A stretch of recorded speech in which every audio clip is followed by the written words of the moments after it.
Lecturer Asima চ্যানেলটির পক্ষ থেকে সবাইকে স্বাগত জানিয়ে আমি আজকের ক্লাস শুরু করছি।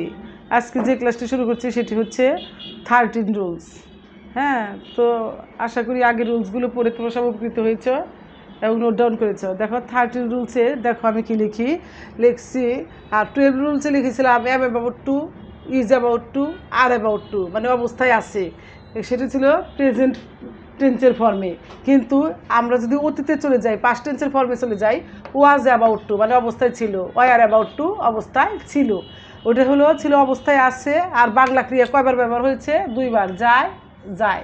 তাহলে দেখো সে মারা যায় যায় অবস্থায় ছিল, সে মারা যায় যায় অবস্থায় ছিল।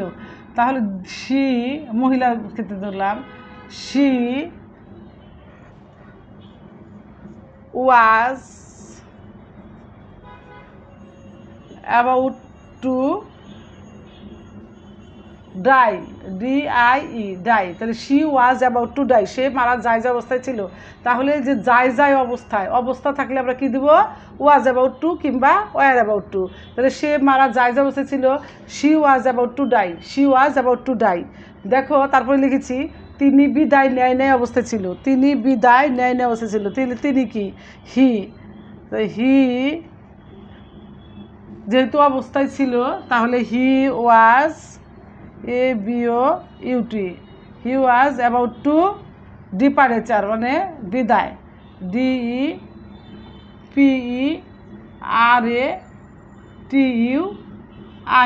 তাহলে he was about to departure, he was about to departure, সে বিদায় নেয় অবস্থায় ছিল। দেখো লিখছি গাছ হতে ফলটি পরে পরে অবস্থায় ছিল। তাহলে কি কি কি পরে পরে ছিল? ফলটি।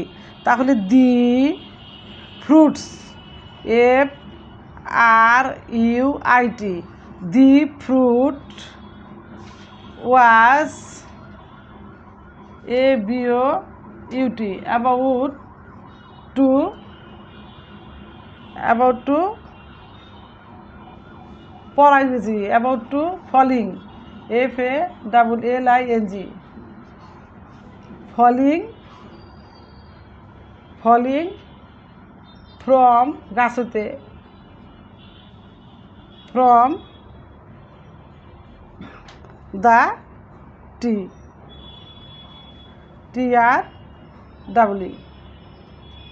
দেখো tree, the fruit was about to falling from the tree.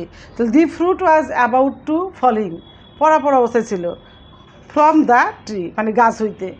তাহলে আশা করি তোমরা অবশ্যই ভিডিওটি বুঝতে পেরেছ। হ্যাঁ, তাহলে তোমরা এভাবে দেখো, ওয়াজ অ্যাবাউট টু অবস্থায় ছিল, আর অ্যাবাউট টু অবস্থায় ছিল, সে মারা যায় যায় অবস্থায় ছিল, he was about to die, he was about to die, এভাবে বারবার বলবে। তিনি বিদায় নেওয়ার অবস্থায়, he was about to departure, he was about to departure.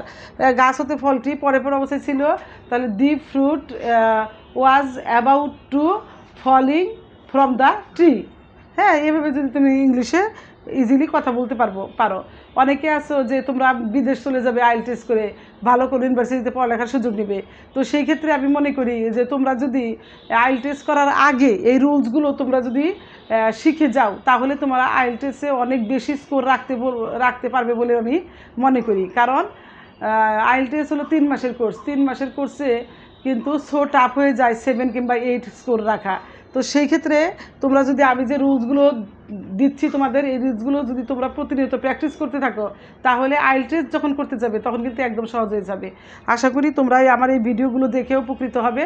সে পর্যন্ত অপেক্ষায় থাকো, পরবর্তীতে আবার নিত্য নতুন ভিডিও নিয়ে হাজির হব।